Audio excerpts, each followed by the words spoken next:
तो हेलो पैरोशन, आप सभी का स्वागत करते हैं अपने आज की इस मोस्ट इंपॉर्टेंट वीडियो में। जी हाँ, आप सभी ने बिल्कुल सही देखा।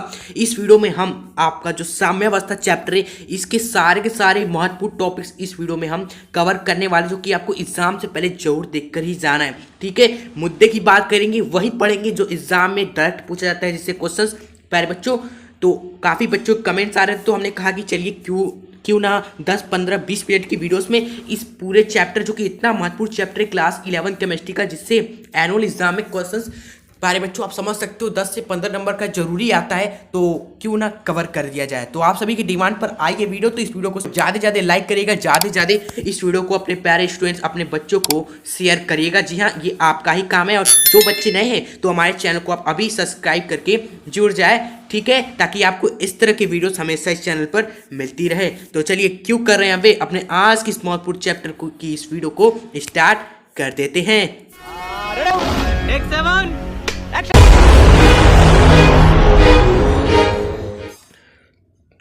तो डियर स्टूडेंट, सबसे जो पहला हमारा टॉपिक है वो है रासायनिक अभिक्रिया बेस्ड ऑन रिएक्शन। जी हाँ, रासायनिक अभिक्रिया दो प्रकार की, एक आपका अनुत्क्रमणीय अभिक्रिया, एक होता है आपका उत्क्रमणीय अभिक्रिया। ये दो प्रकार की होती है, इससे नाम से ही पता चल रहा है। डायरेक्शन के हिसाब से इनको किस तरह बांटा गया है, डायरेक्शन की हिसाब से। यानी कि एक अभिक्रिया, तो हम सभी को पता है कि एक अभिक्रिया होती है, ए एवं बी मिलता है तो कुछ बना देता है प्यारे बच्चों सी। ठीक है, तो ये रिएक्शन कैसा है प्यारे बच्चों, जो क्या कर रहा है, आगे जा रहा है, यानी कि आगे की ओर ये रिएक्शन बढ़ रहा है। तो जो रिएक्शन प्यारे बच्चों केवल आगे बढ़े या केवल एक ही दिशा में होता है, उस अभिक्रिया को अनुत्क्रमणीय अभिक्रिया कहते हैं प्यारे बच्चों। नाम पढ़िए क्या लिखा हुआ है इंग्लिश में, इरिवर्सिबल, यानी कि यार ये वापस नहीं आता। यानी कि अगर ये आगे जाता है ना तो वापस ये नहीं आता है, इस रिएक्शन को अनुत्क्रमणीय कहते हैं। लेकिन उत्क्रमणीय अभिक्रिया प्यारे बच्चों वह अभिक्रिया होती है जो भाई साहब आपकी आगे भी जाती है लेकिन साथ ही साथ पीछे भी आती है, यानी कि रिवर्सिबल रिएक्शन होती है। तो उस अभिक्रिया को हम प्यारे बच्चों उत्क्रमणीय अभिक्रिया कहते हैं। सिंपल सी बात है। आप एग्जाम्पल में लिख सकते हैं कि जैसे ये देखो, ये रिएक्शन क्या हो रहा है, केवल आगे की ओर जा रहा है, लेकिन ये रिएक्शन देखो ये आगे भी जा रहा है पीछे भी आ रहा है। ठीक है, ये बढ़ते नेक्स्ट हमारे टॉपिक की ओर, जो है आपका द्रव अनुपातिक क्रिया का नियम। द्रव अनुपातिक क्रिया का नियम क्या कहता है कि कई बार एग्जाम में 2 नंबर 3 नंबर में पूछा जाता है। तो आइए क्यों ना इसको देख लेते हैं। तो सिंपल सा ये द्रव अनुपातिक क्रिया का नियम सिंपल सा बात कहता है कि स्थिर ताप पर, जी हाँ, स्थिर ताप पर किसी भी रासायनिक अभिक्रिया की जो गति होती है ना, उस अभिक्रिया में उपस्थित अभिकारकों के सक्रिय द्रव्यमान के गुणनफल के समानुपाती। बात को समझे। अभी तक हम क्या देख रहे थे प्यारे बच्चों, अभिक्रिया देख रहे थे कि ए से बी मिल रहा है तो सी बन जा रहा है। लेकिन किसी ने पूछा कि आखिर इस तरह की अभिक्रिया का अगर कोई आपसे वेग पूछे तो वेग आप कैसे बताओगे। तो प्यारे बच्चों एक साइंटिस्ट है और उन्हीं ने बताया कि यार कैसा भी क्रिया हो, अगर उसका आपको वेग निकालना है ना, तो वेग निकालना है ना, वो सिंपली क्या होगा, उस अभिक्रिया में उपस्थित अभिकारकों के सक्रिय द्रव्यमान के गुणनफल के प्यारे बच्चों समानुपाती होता है। आप देखिए अभिकारक आपको पता है, जैसे ये रासायनिक अभिक्रिया हमारी चलिए ए से बी मिल रहा है, हमारा सी बन रहा है। अगर इसका हमें वेग चाहिए ना, तो वेग आप कुछ नहीं होगा, वेग आपका सिंपली प्यारे बच्चों क्या होगा, अभिकारकों के सक्रिय द्रव्यमान गुणनफल। सक्रिय द्रव्यमान एक तरीके से क्या होती है प्यारे बच्चों, सांद्रता होती है। सांद्रता होती है किसी भी चीज का सक्रिय द्रव्यमान, मतलब कि उसकी सांद्रता की बात कर रहे हैं, यानी कि अभिकारकों की सांद्रता के समानुपाती होगी प्यारे बच्चों अभिक्रिया का वेग। यानी कि अभिकारक क्या है प्यारे बच्चों, आपका इस अभिक्रिया में आपका ए है एवं बी है, यानी कि ए का सक्रिय द्रव्यमान एवं बी का सक्रिय द्रव्यमान, इन दोनों के गुणनफल के प्यारे बच्चों समानुपाती होगी अभिक्रिया का वेग। बस यही दोस्तों यह द्रव्यनुपाती क्रिया का नियम कहता है। उसके बाद हम देखने वाले हैं ला शीतले का नियम। जी हाँ, मोस्ट इंपॉर्टेंट ये नियम है, बहुत ही ज़्यादा ये इंपॉर्टेंट है, एग्जाम में कई बार आया हुआ है। क्या कहता है ये नियम प्यारे बच्चों, देखिए नाम में ही छुपा हुआ है प्यारे बच्चों, यानी कि नाम है ला शीतले, यानी कि ये नियम आपका ला शीतले ने प्रतिपादित किया था। और इस नियम में उन्होंने कहा था यदि साम्यावस्था पर आप ताप, दाब, सांद्रता आदि को परिवर्तन करते हो ना, तो साम्यावस्था एक ऐसी दिशा में परिवर्तित हो जाती है जहां से इसका प्रभाव दूर हो जाता है। ठीक है, जैसे प्यारे बच्चों आप कोई काम कर रहे हो, ठीक है, अगर आपके समझिए आप कोई काम कर रहे हो, उस काम में आपको क्या हो गया, लॉस हो गया किसी कारण से। ठीक है, तो प्यारे बच्चों आप क्या चाहोगे कि वो लॉस क्या हो जाए, वापस से क्या हो जाए, दूर हो जाए। यही ना चाहोगे कि वो जो लॉस हुआ है आपको वो वापस से दूर हो जाए। उसी तरह अगर रासायनिक अभिक्रिया में प्यारे बच्चों अगर साम्यावस्था रहती है ना, उस साम्यावस्था जब आ गई तो अभिक्रिया क्या होगी प्यारे बच्चों, स्टेबल हो गई।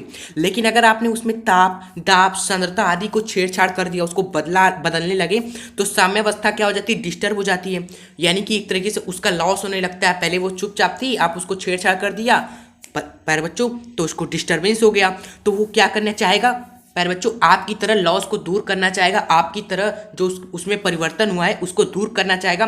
वह एक ऐसी दिशा में दोस्तों शिफ्ट हो जाएगा जिससे जो आपने काम किया है ना उसका प्रभाव दूर हो जाए। बस यही लासितले का नियम कहता है सिंपल से। दाब सांद्रता की बढ़ाते तो साम्यावस्था किस दिशा में शिफ्ट होती है, यहाँ पर आपने लिख दिया कि दिशा में शिफ्ट हो जाएगी, लेकिन किस दिशा में शिफ्ट होगी यानी किस दिशा में विस्थापित होगी, यही आपको आप प्यारे बच्चों पढ़ना है। ठीक है, एग्जाम इसके प्रभाव के बारे में पूछता है, इसलिए हम प्यारे बच्चों आपको बता रहे हैं। सबसे पहला अगर हम क्या करें, ताप में प्यारे बच्चों परिवर्तन करें तो क्या होगा, किस दिशा में जाएगी। तो प्यारे बच्चों यहाँ पर मैं लिखा है, अगर ताप बढ़ाएंगे ना तो रासायनिक अभिक्रिया एक ऐसी दिशा में विस्थापित होगी प्यारे बच्चों जिससे इसका प्रभाव दूर हो जाए। यानी कि प्यारे बच्चों ताप बढ़ाओगे, एक तरीके से क्या करोगे, उस अभिक्रिया को उष्मा दोगे। पहले उसके पास सब कुछ स्टेबल था, सब कुछ था, सब खुशी में था, लेकिन आपने ताप बढ़ा दिया यानी कि उष्मा आपको दे दी, तो वो चाहेगी ना, अभिक्रिया चाहेगी कि कैसे ना कैसे कर ये उष्मा जो आपने दे दी ना ये खत्म हो जाए, तभी ना वो वापस जिस तरह थी वैसे हो पाएगी। आपने उष्मा दे दिया तो वो चाहेगी कि उष्मा खत्म हो जाए, उष्मा का खपत कैसे न कैसे हो जाए, फिर वापस हम चुपचाप जैसे थे वैसे हो जाए। तो वो रासायनिक अभिक्रिया ऐसी दिशा में दोस्तों जाएगी प्यारे बच्चों जिस दिशा में आपका उष्मा की खपत होगी, जहां पर भी उष्मा की खपत होगी, जिस दिशा में आपको लगेगा कि यार इस अभिक्रिया में इधर जाने पर उष्मा क्या हो रहा है, खत्म हो रहा है धीरे धीरे, बस उसी दिशा में आपकी शिफ्ट होगी। नहीं समझ में आया, अभिक्रिया देखिए आप फिर समझिए। जैसे ये अभिक्रिया लिखा हुआ है N2 प्लस O2 मिलकर क्या बना रहा है, 2NO बना रहा है, और साथ ही साथ देखो यहाँ पर साथ ही साथ प्लस में उष्मा लिखी हुई, ये क्या लिखा हुआ है, उष्मा लिखी हुई। कैलोरी क्या होती है, उष्मा की मात्रक होती है। यानी इस अभिक्रिया में हो क्या रहा है कि ये दो चीजें मिल रही है और ये बन रहा है और इतना उष्मा भी साथ में है पर बच्चों। ठीक है, ये हमने आगे से अभिक्रिया को देखा। अगर पीछे से अगर हम देखेंगे तो देखेंगे कि यार ये NO2 क्या कर रहा है, इतना उष्मा लेकर ये बना रहा है, क्योंकि भाई हमारी अभिक्रिया दो दिशा में चल रही है ना, दो दिशा में चल रही है ना, यानी कि एक आगे चल रहा है और एक पीछे चल रहा है। आगे चल रहा है इसका मतलब कि ये चीज मिलकर ये बना रहा है, और पीछे चल रहा है इसका मतलब कि ये चीज मिलकर प्यारे बच्चों उष्मा लेकर इतना उष्मा ये ले रहा है तो ये बना रहा है सिंपली। ठीक है, तो प्यारे बच्चों आप बताओ, अगर हम यहाँ पर इस अभिक्रिया में ताप को बढ़ा दें, अगर हम इस अभिक्रिया में ताप को बढ़ा दें तो प्यारे बच्चों बताओ अभिक्रिया किधर शिफ्ट होगी, किधर विस्थापित होगी।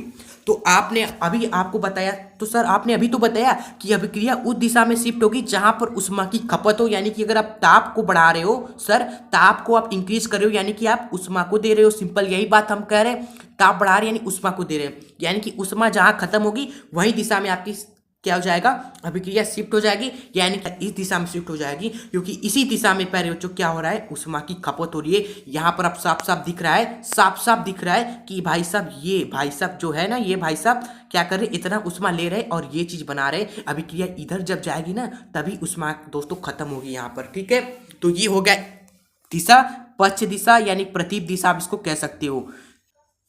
आप बात आई अगर हम दाब बढ़ाएंगे तो क्या होगा, देखो दाब बढ़ाओगे ना तो दाब बढ़ाने पर साम्यावस्था ऐसी दिशा में विस्थापित हो जाएगी जिस दिशा में दोस्तों मोलों की संख्या बस कम हो। बस ये याद रखो, दाब बढ़ाएंगे तो ऐसी दिशा में दोस्तों साम्यावस्था जाएगी जिस दिशा में मोलों की संख्या कम हो, यानी कि नंबर्स ऑफ मोल, बोले तो अणुओं की संख्या, अणु की संख्या नंबर अणुओं के जहां पर कम है ना वहीं पर आपकी साम्यावस्था शिफ्ट हो जाएगी। जैसे इस अभिक्रिया को अगर आपने एग्जाम्पल के थ्रू समझा तो यहाँ पर अगर हम दाब को क्या करें, बढ़ा दे, दाब को प्रेशर को इंक्रीज कर दे, तो भाई बताओ कहाँ पर मोलों की संख्या कम है। आप कहोगे सर यहाँ पर देखो CH3 के एक अणु है, यहाँ पर H2O के एक अणु है, यहाँ पर नंबर्स ऑफ मोल कितने हैं, 2 है। इधर देखोगे तो इधर देखो CO कितना अणु है, एक अणु है, यहाँ पर H2 के 3 अणु है, टोटल कितने अणु है, 4 अणु है। यानी कि इधर पर 2 मोल है, इधर 4 मोल है, तो दाब बढ़ाओगे तो किधर जाएगा अभिक्रिया, जहां पर मोलों की संख्या कम हो, अर्थात पीछे की ओर। क्या आ जाएगा, पीछे की ओर। लिखोगे क्या, पश्च दिशा। ठीक है, आप सांद्रता परिवर्तन करेंगे तो क्या होगा, आप सांद्रता परिवर्तन करेंगे तो अभिक्रिया उस दिशा में दोस्तों आपकी शिफ्ट होगी जिधर सांद्रता कम होगी, क्योंकि हमने साफ साफ को बताया कि यार अभिक्रिया क्या चाहेगी कि जो आप काम कर रहे हो वो कैसे न कैसे कर दूर हो जाए, उसका प्रभाव खत्म हो जाए। सांद्रता को अगर आप बढ़ाओगे कौन सा विस्थापित हो जाएगी, जिधर आपका सांद्रता कम हो, यानी कि जिधर दोस्तों ये चीज क्या हो जाएगा, जितना आपने दे दिया ना वो उधर चला जाएगा जहां पर कम होगा, फिर ये भी तब आपका इसका प्रभाव भी दूर हो जाएगा और साम्यावस्था वापस आ जाएगा। जैसे आप ये अभिक्रिया देखिए, अगर इस अभिक्रिया पर हमें प्रभाव बताना है, अगर हम क्या करें, H2 को मिला दें, पहला कि H2 को अगर हमने मिला दिया तो बताना है अभिक्रिया किधर शिफ्ट होगी, ये ठीक है। अब H2 कहाँ पर है, यहाँ पर है सर।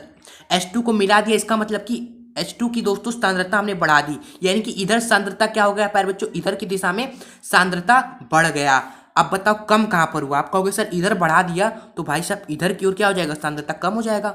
सिंपल सी बात है, अगर आप एक जगह एक चीज को उठाओगे तो उसके बगल वाला चीज क्या हो जाएगा, अपने आप कम हो जाएगा। यानी कि अभिक्रिया कहाँ जाएगी, आगे की ओर जाएगी, क्योंकि भाई साहब यहाँ आपने बढ़ा दिया लेकिन यहाँ तो कमी का कमी रह गया, सांद्रता अभिक्रिया इधर जाएगी आगे की ओर अग्र दिशा। अगर प्यारे बच्चों आप क्या करो, CH3OH को मिलाओ, यानी कि अब की बार सर आप क्या कर रहे हो, इधर वाली चीज को बढ़ा रहे हो, इधर की सांद्रता को बढ़ा रहे हो, तो कम कहाँ पर होगा सर, इधर बढ़ा रहे हो तो इधर की ओर आपका कम हो जाएगा। सिंपल सी बात है, यानी कि कम इधर हुआ तो अभिक्रिया इधर जाएगी, यानी कि पश्चिम दिशा। सिंपल है प्यारे बच्चों, कोई हार्ड नहीं है।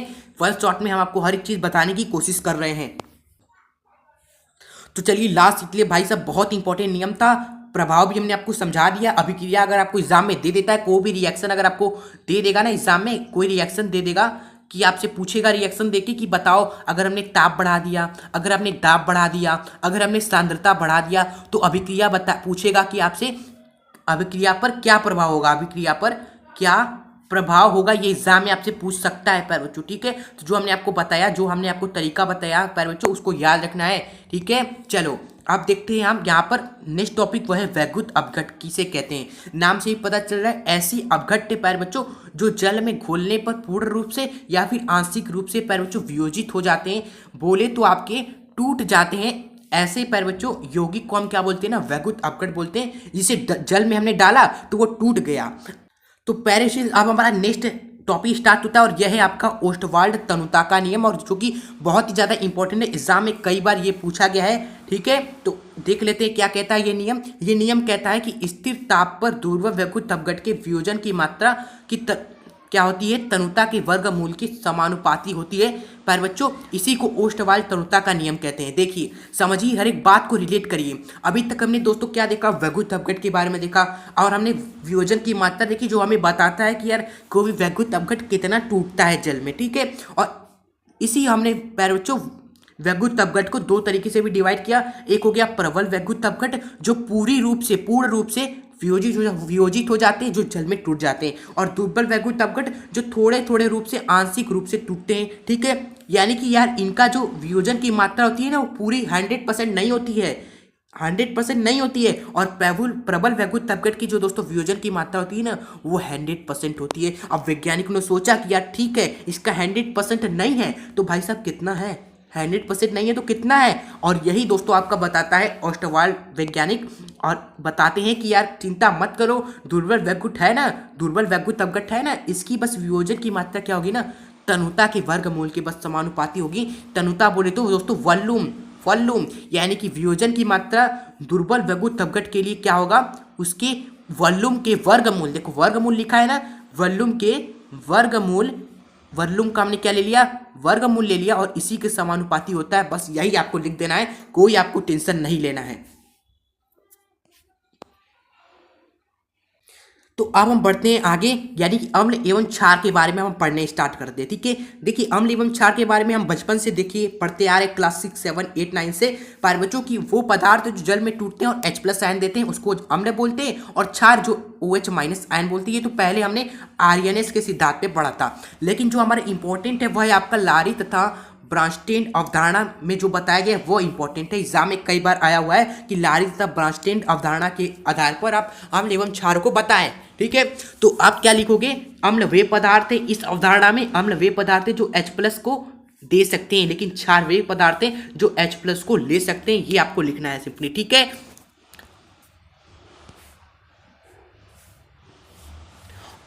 और संयुग्मी अम्ल एवं संयुग्मी क्षार क्या होते हैं, ये भी कई बहुत ही ज़्यादा इंपॉर्टेंट है प्यारे बच्चों, इसलिए हमने यहाँ पर लिखा हुआ है।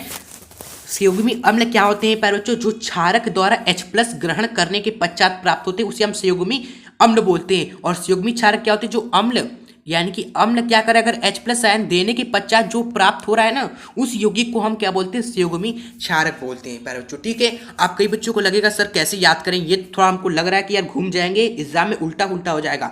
तो देखिए हम ट्रिक आपको बताते हैं। आपको ट्रिक ये है कि अम्ल को इंग्लिश में क्या बोलते हैं सर, एसिड बोलते हैं। एसिड बोलते हैं। हर जगह खेल क्या होगा, H+ का ही होगा, हर जगह खेल आपका H+ का है। इसमें हम लोग को इंग्लिश में आपको एसिड बोलते हैं सिंपली। ए से मतलब होता है आपका एक्सेप्ट, सिंपल ए से मतलब क्या होता है, एक्सेप्ट, ये याद रखो। ए अम्ल मतलब कि एसिड, एसिड के ए से एक्सेप्ट, यानी कि ऐसे दोस्तों यौगिक जो क्या करें, H+ को एक्सेप्ट करें और जो यौगिक बनाए ना उसी को संयुग्मी अम्ल बोलेंगे। बस इस ट्रिक से आप संयुग्मी अम्ल एग्जाम में छाप देना आएगा। बस इसी का जस्ट उल्टा आपका संयुग्मी क्षार आप लिख देना कि वे यौगिक जो H+ आयन एक्सेप्ट नहीं करें, दान दे दे, देने के पश्चात जो यौगिक बनाए उसको आप क्या बोलोगे, संयुग्मी क्षार बोल दोगे। ट्रिक मस्त पसंद आई तो अभी जस्ट कमेंट में बताना कि सर मजा आ गया, मजा आ गया, ठीक है। एग्जाम में देखो पूछा गया क्वेश्चन है कि यार HF एक आपका यौगिक है, इस यौगिक का आप संयुग्मी क्षार बताओ, संयुग्मी अम्ल बताओ क्या होगा, ठीक है।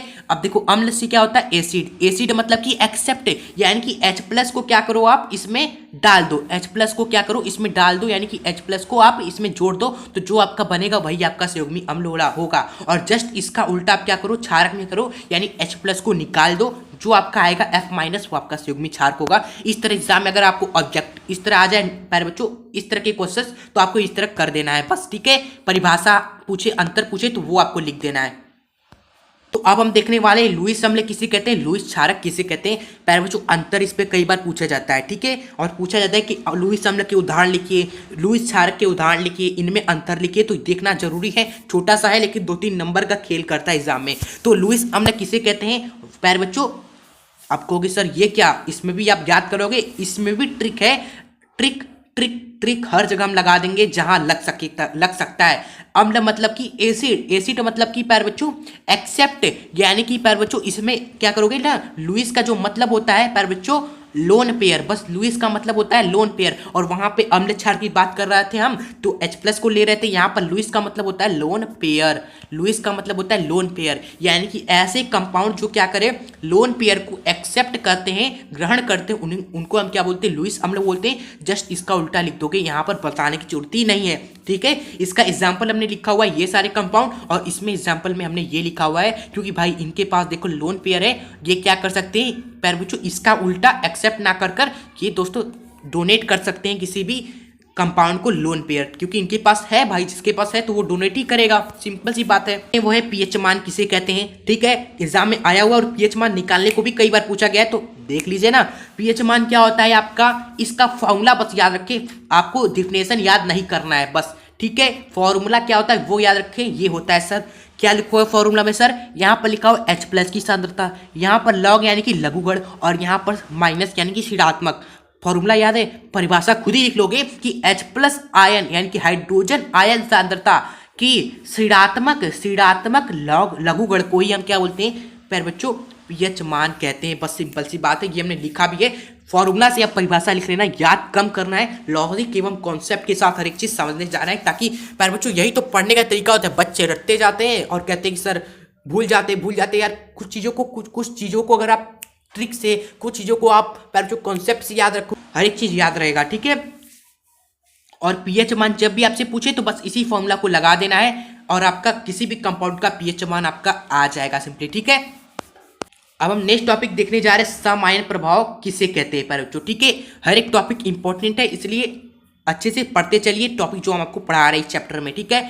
सम आयन प्रभाव किसे कहते हैं, देखिए इसको भी याद नहीं करना है, सम आयन यानी कि समान आयन, सम आयन यानी कि समान आयन, ठीक है। बस आप ये थोड़ा सा दिमाग में रखो, सम आयन की समान आयन, जब किसी यौगिक में हम क्या करें प्यारे बच्चों, दुर्बल वैगुट अपघट के विलयन में अगर आप क्या करो समान आयन मिला देते हो ना, तो आयनन की मात्रा का कम होना ही आपका क्या कहलाता है, सम आयन प्रभाव कहलाता है। बस ये याद रखो प्यारे बच्चों कि किसी भी यौगिक में हम क्या, अगर आप क्या करते हो समान आयन मिला देते हो ना, तो आपका प्यारे बच्चों आयनन की मात्रा कम हो जाती है, इसी को समान आयन प्रभाव कहते हैं, ठीक है। उसके बाद है हमारा विलेयता गुणनफल किसे कहते हैं। एग्जाम्पल देखो, यहाँ पर अगर हम AgCl लिया प्यारे बच्चों, अगर ये टूटेगा तो क्या बनाएगा, Ag+ बनाएगा, एक Cl- बनाएगा आपका, ठीक है। और इन्हीं की सांद्रता का अगर हम ले ले गुणनफल, तो यही आपका प्यारे बच्चों विलेयता गुणनफल कहलाते हैं, यानी कि वैगुत अपघट, ये क्या है वैगुत अपघट है, जिसको हमने जल में डाला तो ये टूट गया प्यारे बच्चों, ठीक है। किसमें, आयनों में, यानी कि वैगुत अपघट के प्यारे बच्चों आयनों के सांद्रता के गुणनफल को ही हम विलेयता गुणनफल कहते हैं, ठीक है। समझ में आ गया, ठीक है प्यारे बच्चों। ठीक है, चलिए इस लास्ट एंड फाइनल आपका जो है टॉपिक वह है बफर विलियन, किसे कहते हैं, लास्ट है आपका। ठीक है, तो बफर विलियन आपका क्या, एक तरीके से विलियन आपका तैयार हो रहा है, एक तरीके से एक ऐसा विलियन खास तरह का कोई विलियन है। अब इस विलियन की खासियत क्या है, ठीक है, इस विलियन की खासियत क्या है पर बच्चों, जिसे हम क्या बोले, बफर विलियन कहते हैं।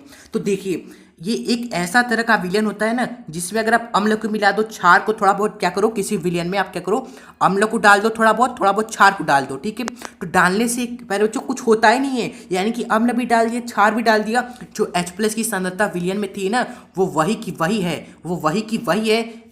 तो इस तरह के विलियन को ही हम क्या बोलते हैं, बफर विलियन सिंपली बोलते हैं पर बच्चों। ठीक है, जिसमें अगर हम क्या करें, अम्ल भी मिला दे, क्षार भी मिला दे, लेकिन इसकी जो सांद्रता है H+ की, वह वही की वही रहती है, तो इस विलियन को हम बफर विलियन कहते हैं। सिंपल सी बात है, एग्जाम में आएगा तो यही पूरा लिख देना है, और यहाँ पर एक चित्र भी बना दोगे तो भाई साहब एग्जामिनर 1 नंबर बढ़ा देगा, लेकिन काट नहीं सकता। ठीक है, तो प्यारे स्टूडेंट, अगर आपने यहाँ तक वीडियो को देख लिया है तो अब आपको बहुत इंपॉर्टेंट बात हम बताने वाले हैं, तो ध्यान से सुनिएगा।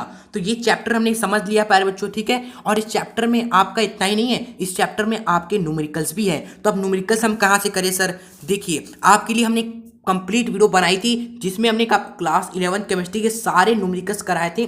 सबसे ज़्यादा इसी चैप्टर से न्यूमेरिकल्स आते एग्जाम में, तो इससे भी जो इंपॉर्टेंट न्यूमेरिकल बन सकते हैं वो भी इस वीडियो में हमने कवर कराए। ठीक है, तो वो वीडियो आप जरूर देख लीजिएगा, उसमें आपके न्यूमेरिकल्स भी पूरे इस चैप्टर के साथ साथ सारे उष्मागतिकी हो गया, आपका द्रव्य अवस्था हो गया, सारे आपके कंप्लीट हो जाएंगे न्यूमेरिकल्स भी क्लास 11 केमिस्ट्री के। ठीक है, इस वीडियो का एंड करते हैं। अगर वीडियो पसंद आई हो तो जाने से पहले यही कहेंगे कि यार इस वीडियो को एक छोटा सा आप लाइक जरूर करिएगा, और कमेंट में जरूर बताइएगा कि वीडियो आपको कैसी लगी।